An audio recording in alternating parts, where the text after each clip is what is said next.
Welcome, my friend, to video 6 of 7 in the Daily Bread and the Blazing Heart series. I'm actually very excited again about doing this because, with the previous videos, we talked about, basically that spiritual conditioning.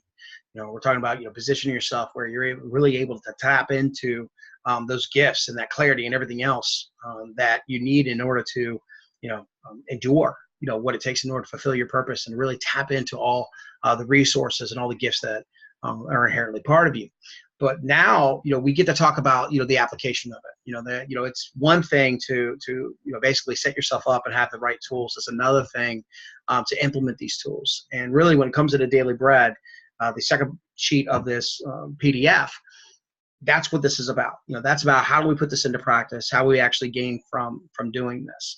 See, because, again, we talked about, in order to truly tap into the power of the Spirit, there are three things. You have your hyper-purposefulness, which we've done.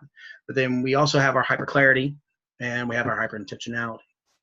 And the hyper-clarity and hyper-intentionality have to do with, being very clear about the steps that we need to take. And at the same time, the intentionality being that we didn't make the decisions that are going to favor towards it and take the actions as a result of those decisions that are going to be favorable towards, our purpose and ultimate intention.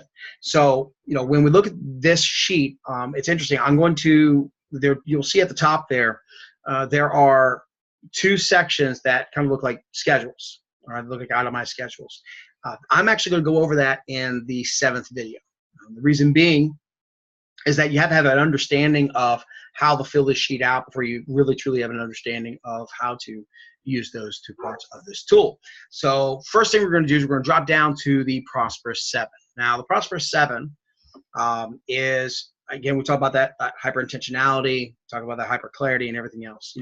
There are 7 things that everyone can do on a daily basis that is going to position them to take action and even increase their opportunity for fulfilling their ultimate purpose.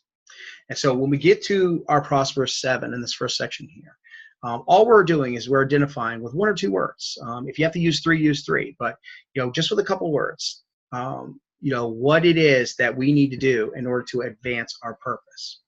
Now, the thing I want to emphasize is this: is that sometimes when we're initially putting habits into our life, the Prosperous 7 is a good place to do it.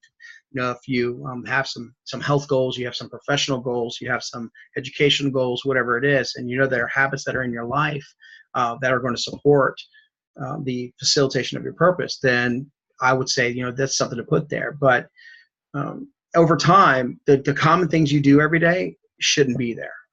The common habits you have shouldn't be there. These are Prosperous 7, which means these are the things that are going to help you to further prosper in that particular goal and aim.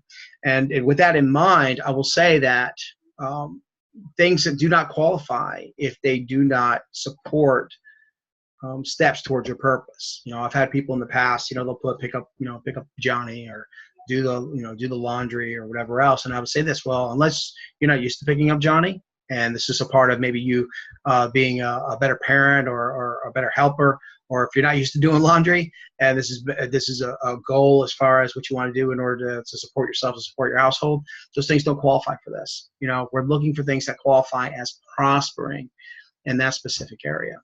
All right. So you'll see that we have, for the Prosperous 7, we have Monday through Saturday. The reason why is because, at least in my home, the Sabbath is Sundays. And so Sunday is a day of rest. When it comes to our purpose, I really give Sunday to the church and to family.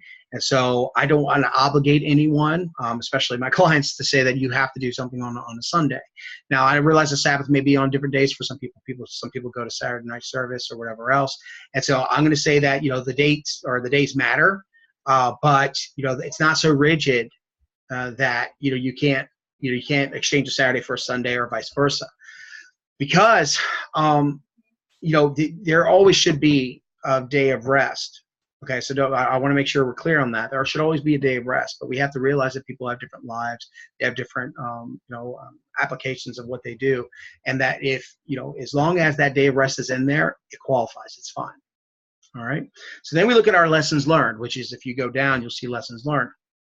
And you notice those are Monday through Saturday. There is a specific reason why I have days on the lessons learned. And the reason why is because every single day you've learned something. And usually I qualified in like 2 categories, as far as what you've learned.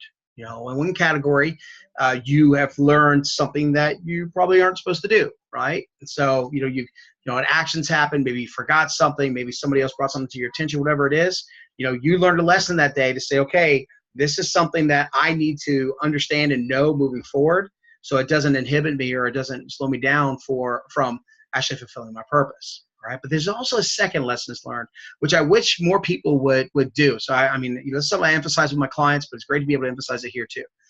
There are some things that we do that work. There are some things that we do that are heavily favorable. And in reality, we need to be very intentional about duplicating those things. Maybe it's waking up at a certain time. Maybe it's having a certain type of meal. Maybe it's working out at a certain time. Maybe it's watching a video. Maybe it's listening to a certain type of music, or listening to a specific talk or specific training.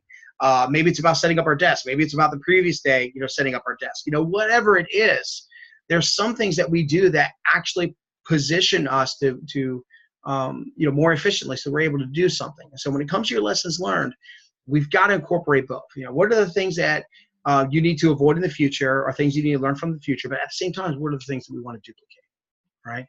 Third and finally, you'll see over to the right middle, you're going to see blessings from the week. And that doesn't have days. And there's 2 reasons for that. I believe that we have blessings every single day, and that we need to recognize and celebrate those blessings every single day. But there's just some days that just have far more than others, and I never wanted to limit it. When it came to the days of the week, when it came to Prosperous 7 and the lessons learned, I want to make sure that people recognize every day of the week as they were doing it, and say, okay, yeah, there has to be a Prosperous 7 today, and there's 7 of them, and there has to be lessons learned from this week. I've learned something every single day. But when it comes to the blessings from the week, I didn't want to have any days of the week, because I didn't want to have any limit on how you acknowledge those blessings. I mean, we have some days that we only have a handful of blessings, and we should acknowledge and celebrate every one of those. But then we have other ones that are just overwhelming, and it's just that the blessings just keep coming and keep coming and keep coming. And these are the things that build. If you look at the previous page, these are the things that build our beliefs. These are things that build our enthusiasm. These are the things that that build our momentum. And so I didn't want there to be any limit for the amount of blessings that we actually acknowledge and we celebrate. All right, so. This is a pretty quick video. You need to have an understanding of what goes into Prosperous 7, what goes in lessons learned, and what from the blessings of the week. Now, what I'm really excited about is the next video. We're going to talk about how to use these 2 schedules. And my friends, were there. At this point, you are already equipped with so much more than the majority of the world. I'm just so very excited about the things you're going to be able to do as a result of that. So God bless you. I look forward to you making it to our last video and really just changing the life of you and the other people around you.